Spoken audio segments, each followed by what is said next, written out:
All right, good evening, America, fellow citizens, countrymen, and hopefully patriots.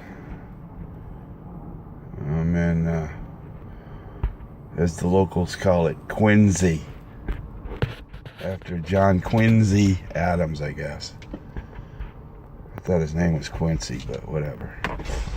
Anyhow, the lighting's terrible, but that's a blessing probably to y'all. I'm not the most photogenic man in the world. I was listening to the radio, and this is a big sports town, and it got me to thinking, people approach life as, well, my team is the Patriots, or my team is the Cowboys, and then they can't, if Brady does something wrong, they can't say it because he's their boy, And I think the whole sports mentality has crept into politics. It's like my team, the D's or the R's or well, I guess if you combine them both, the D and the R, they'd be the AH's. But yeah, I used to think that the proliferation of NASCAR might have had something to do with the everybody thinks they're driving NASCAR out here on the highway now. But anyway, I digress, I guess. There's really no difference between Democrats and Republicans. Probably a lot of you folks could see that. Maybe some can't. And there's really no difference between Antifa and the White National Socialist Party. National Socialist Party were the Nazis, and they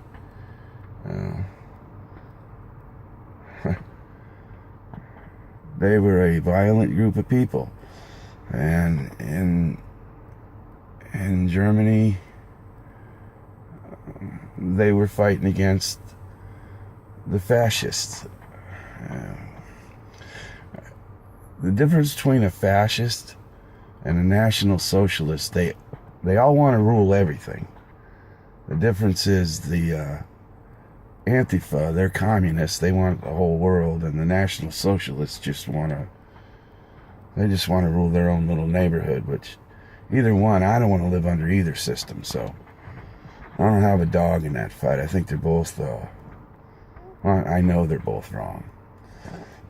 But the only fight we really have here, as thinking, patriotic individuals, is, are you a constitutionalist or a country that believes in the rule of law? And are we all subject to that rule of law, or do we have special laws for, let's say if your name is Hillary, you get a pass on everything you've done since the 70s. And if you're not, and you make a false statement to an FBI agent, you go to jail. Martha Stewart. They never convicted her on the crime that they were going after her. They got her for making a false statement to an FBI agent. They never got Al Capone for any of the crap he did. They got him on tax evasion. Let's see. I mean, $145 million as your Secretary of State going to your foundation. That sounds like money laundering and bribery, and Alright, so we won't get into all that. We're going to have two sides here. We're going to have the people that believe in the Constitution, and you have to read it, and if you can't understand it, or you need a copy of it, shoot me a note, and I can, I'm going to get into this a little bit about some of the amendments and where I see we've gone wrong. But for right now, I want people who really care about what's going on to understand that it's not the D's fighting the R's, and it's not Antifa on one side and the Nazis on the other.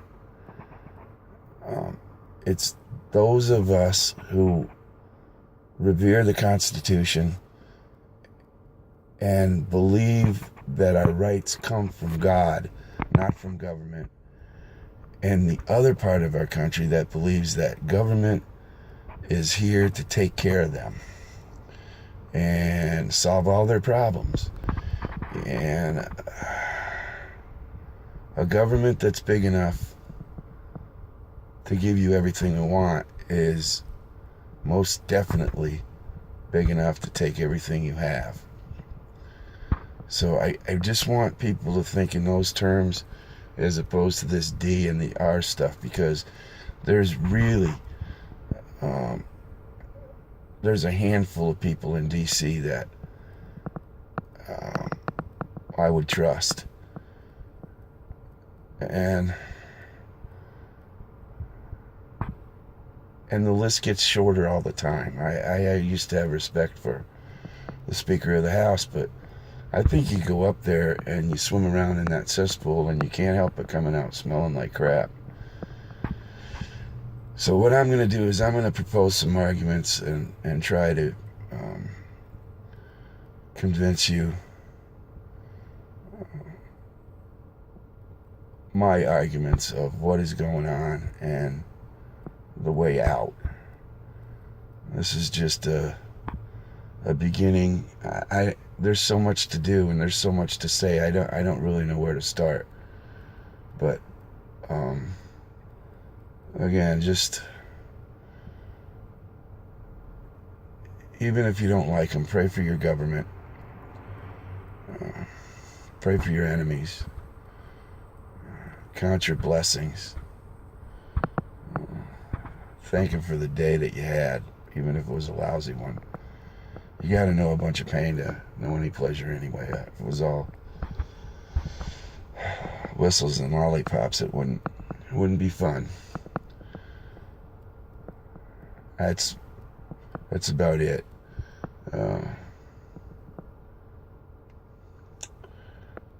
Seekers here.